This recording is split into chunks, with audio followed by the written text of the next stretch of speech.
आज का यह हम lecture Lewis concept of acid base को हमने एग्जाम्पल के साथ उसकी पूरी गहराई को समझनी है। तो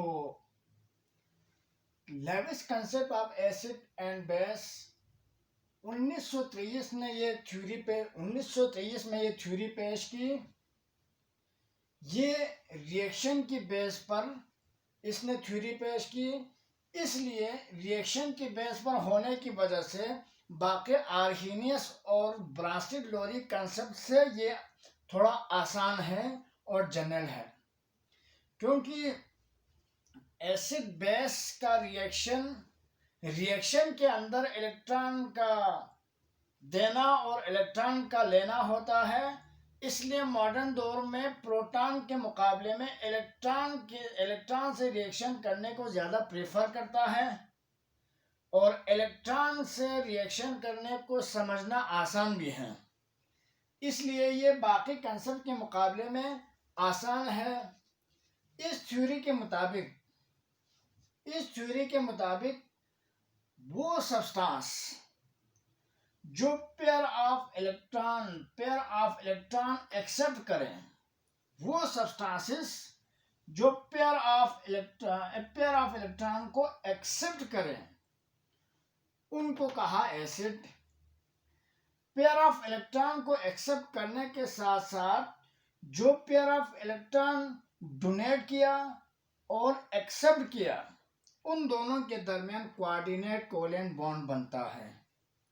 वो सब्सटेंस जो पेयर ऑफ इलेक्ट्रॉन को एक्सेप्ट करके कोऑर्डिनेट कोवेलेंट बॉन्ड बनाए उनको कहा एसिड। और बेस वो सब्सटेंसेस जो पेयर ऑफ इलेक्ट्रॉन को डोनेट करें और कोऑर्डिनेट कोवेलेंट बॉन्ड बनाए उनको कहा base. The substance which donate pair of electrons to form coordinate covalent bond। अब यहाँ पर कोऑर्डिनेट कोवेलेंट बॉन्ड क्या है उस पर भी थोड़ी सी रोशनी डालनी है। अब इसमें मैं मिटा रहा हूँ ताकि एग्जांपल्स क्लियरली आपको नजर आ जाएं। इस लेक्चर को आपने आखिर तक देखना है और पूरा कंसेप्ट क्लियर करना है।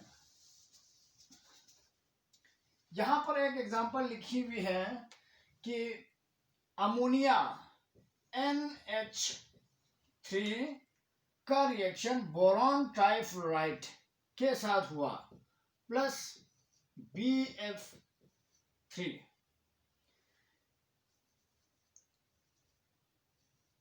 बोरॉन के पास 2 इलेक्ट्रॉन की कमी है। फ्लोरीन और बोरॉन के बॉन्ड 3 बॉन्ड्स हैं, 1 2 3। तो बोरॉन तीसरे ग्रुप का मेंबर है, उसके आखिरी शेल में 3 इलेक्ट्रॉन्स 1 2 3। वो फ्लोरीन के साथ बॉन्ड बनाया, कोवेलेंट बॉन्ड बनाया और बोरॉन के वैलेंस शेल में 6 इलेक्ट्रॉन्स हो गए, 1 2 3 4 5 6। इसको 2 इलेक्ट्रॉन की जरूरत है। अब अमोनिया में नाइट्रोजन के पास 2 इलेक्ट्रॉन लोन पेयर है। वो लोन पेयर ये डोनेट करेगा बोरॉन को, ठीक। तो pair of electron donor Lewis base. Ammonia pair of electron donor है और pair of electron acceptor Lewis acid. Boron trifluoride pair of electron acceptor है, ठीक। तो इससे जो बॉन्ड बनता है वो H3N और BF3। तो बोरॉन और नाइट्रोजन के दरमियान जो बॉन्ड बना उसको कहते हैं coordinate covalent bond. Coordinate covalent bond में 2 इलेक्ट्रॉन डोनेट करता है और दूसरा 2 इलेक्ट्रॉन पेयर ऑफ इलेक्ट्रॉन को एक्सेप्ट करता है, उसको कहते हैं coordinate covalent bond. Ionic bond में छीन लेता है, कोवेलेंट बॉन्ड में शेयर करता है, और कोऑर्डिनेट कोवेलेंट बॉन्ड में पेयर ऑफ इलेक्ट्रॉन डोनेट करता है, दूसरा पेयर ऑफ इलेक्ट्रॉन को एक्सेप्ट करता है, और वो अपने आखिरी शेल को 8 इलेक्ट्रॉनों से कंप्लीट करता है। तो यहाँ देखें 1 2 3 4 5 6, ये पेयर ऑफ इलेक्ट्रॉन आ गया तो 7 8। इसके वैलेंस शेल में ऑलरेडी 1 2 3 4 5 6 7 8। इस किस्म के बॉन्ड्स को कहते हैं कोऑर्डिनेट कोवेलेंट बॉन्ड्स। जो पेयर ऑफ इलेक्ट्रॉन देकर जो बॉन्ड बनाए उसको कहते हैं कोऑर्डिनेट कोवेलेंट बॉन्ड। तो यहां पर देखें ये बन गया H3N और BF3। यहां पर स्ट्रक्चरल फार्मूला है, यहां पर मॉलिक्यूलर फार्मूला है, यहां पर बॉन्ड शो किया है, यहां पर बॉन्ड शो नहीं किया है। ठीक, एक और एग्जांपल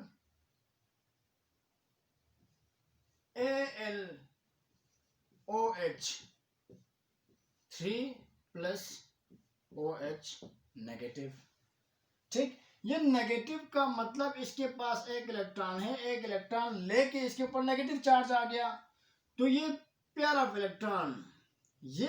इलेक्ट्रॉन जिसकी वजह से इसके ऊपर नेगेटिव चार्ज है, एक इलेक्ट्रॉन इसने कहीं से ले लिया, एक अपने पास है, तो उस कहीं से एक्सेप्ट करने के नतीजे में इसके ऊपर नेगेटिव चार्ज आ गया।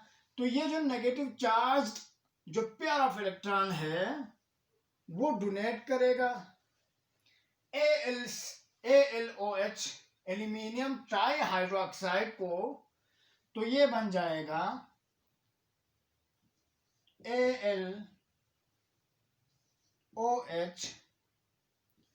4 नेगेटिव। तो ये pair of electron donor hydroxide ion pair of electron donor aluminium try hydroxide pair of electron acceptor. तो ये हो गया लेविस एसिड, ये हो गया लेविस बेस। ठीक, इसी तरह से H2O का रिएक्शन कराओ HCl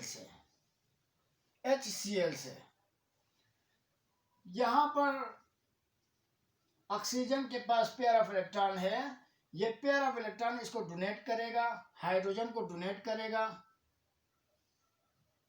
ठीक, हाइड्रोजन को डोनेट करेगा, और हाइड्रोजन और क्लोरीन के दरमियान जो बॉन्ड बना है वो क्लोरीन की तरफ शिफ्ट हो जाएगा। तो ये बन जाएगा H3O positive plus Cl negative. ठीक, तो ये H2O Lewis base, HCl Lewis acid.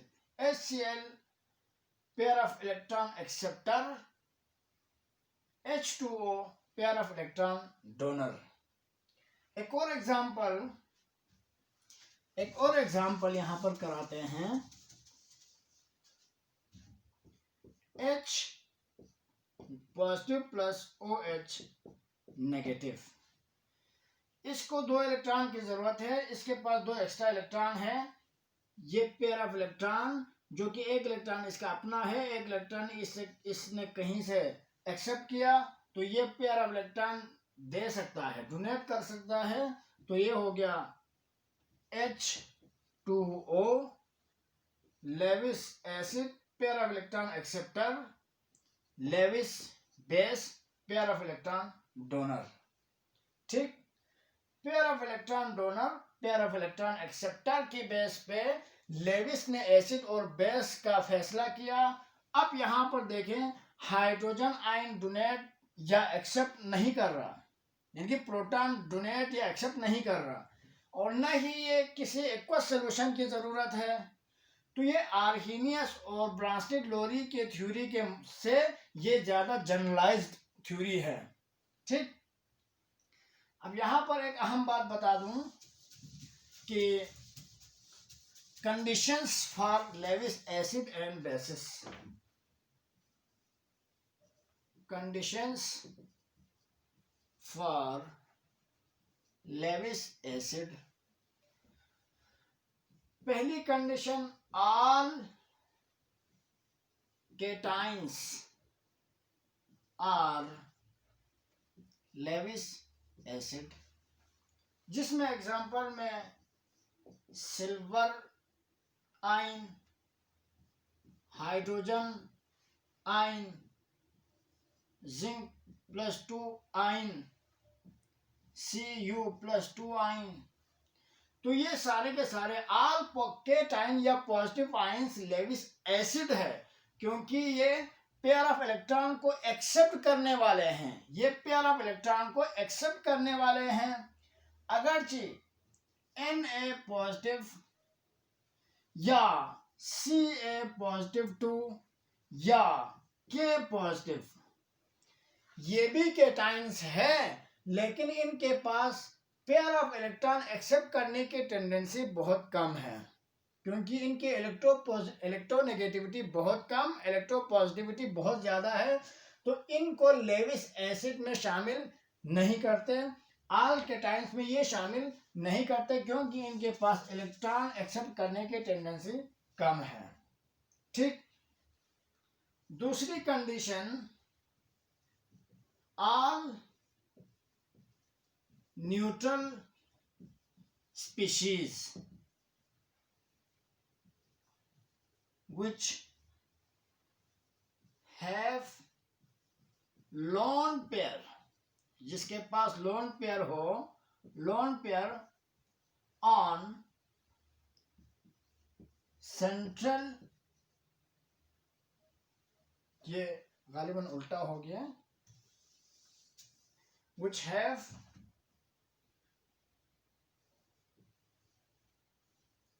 deficiency of pair of electrons, वो तमाम स्पीशीज जिसके पास पेयर ऑफ इलेक्ट्रॉन की कमी हो, वैलेंस शेल में इलेक्ट्रॉन की कमी हो, इलेक्ट्रॉन डिफिशिएंट हो, वो सारे के सारे न्यूट्रल है और लेविस एसिड है, जिसमें एग्जांपल AlCl3, BF3, BOH3,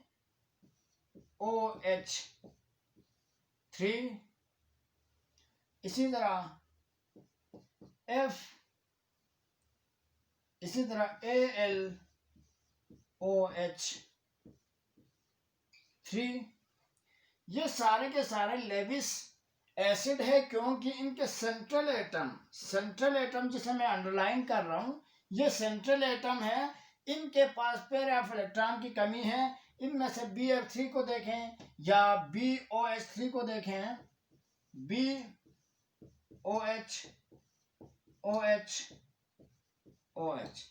तो बोरॉन के पास 1 2 3 4 5 6 इलेक्ट्रॉन है, इसके पास 2 इलेक्ट्रॉन की कमी है, तो ये कहीं से पेयर ऑफ इलेक्ट्रॉन को एक्सेप्ट करेगा, तो pair of electron acceptor Lewis acid है। all neutral species which have deficiency of pair of electrons, जिसके पास पेयर ऑफ इलेक्ट्रॉन की कमी है, वो एक्सेप्ट करेगा, तो वो लेविस एसिड कहलाएगा। ठीक। conditions for Lewis base. पहली कंडीशन, ऑल नेगेटिव या एनाइंस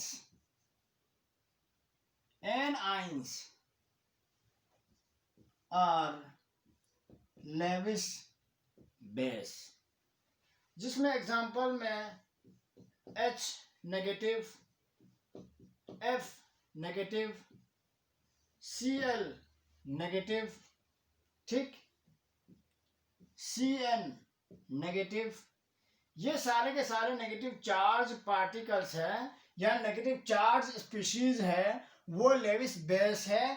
क्योंकि इस नेगेटिव चार्ज का मतलब इसके पास एक इलेक्ट्रॉन है और एक इलेक्ट्रॉन लेके इसके ऊपर नेगेटिव चार्ज आ गया, तो ये पेयर ऑफ इलेक्ट्रॉन दे सकता है, डोनेट कर सकता है। इसी तरह यहाँ पर एक इलेक्ट्रॉन इसके पास अनपेयर्ड, किसी से एक इलेक्ट्रॉन ले लिया तो इसके ऊपर नेगेटिव चार्ज आ गया, तो ये पेयर ऑफ इलेक्ट्रॉन दे सकता है, डोनेट कर सकता है, तो लेविस बेस। ठीक, मसला कोई नहीं है। यहां पर भी फ्लोरीन के पास एक अनपेड इलेक्ट्रॉन है, इसने कहीं से इलेक्ट्रॉन लिया तो इसके ऊपर नेगेटिव चार्ज आ गया, तो इस नेगेटिव चार्ज का मतलब एक पेयर ऑफ इलेक्ट्रॉन दे सकता है, डोनेट कर सकता है, इसलिए ये लेविस बेस। इसी तरह OH के लिए भी ये एक इलेक्ट्रॉन इसके पास, एक इलेक्ट्रॉन इसने ले लिया तो ये नेगेटिव चार्ज आ गया, तो ये पेयर ऑफ इलेक्ट्रॉन डोनेट कर सकता है, इसलिए Lewis base. Pair of electron donor, Lewis base. Pair of electron donor, Lewis base. All neutral species which have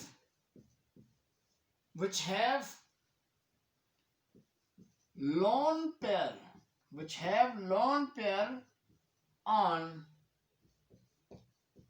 central atom, वो न्यूट्रल स्पीशीज जिसमें सेंट्रल एटम के पास लोन पेयर हो, central atom के पास लोन पेयर हो। For example NH3 nitrogen lone pair, जिसके पास एक नाइट्रोजन सेंट्रल एटम जिसके पास एक लोन पेयर। इसी तरह से RNH2 लेविस बेस, इसको कहते हैं अमाइन, अल्काइल अमाइन, नाइट्रोजन के पास लोन पेयर, इसलिए ये लेविस बेस। इसी तरह से ROH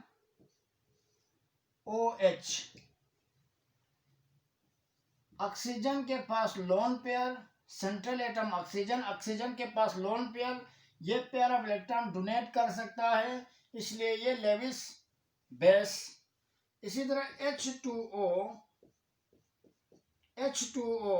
जिसके पास लोन पेयर है, तो ये लोन पेयर दे सकता है, डोनेट कर सकता है, इसलिए H2O लेविस बेस। ठीक, अब अगर एक रिएक्शन हम HCl से करा दो H2O का, फिर आइडेंटिफाई करो कौन सा लेविस बेस है, कौन सा लेविस एसिड है। NH3 का रिएक्शन H2O से कराओ और आप इसे यहां पर आइडेंटिफाई करो कि कौन सा लेविस एसिड है, कौन सा लेविस बेस है। इसी तरह से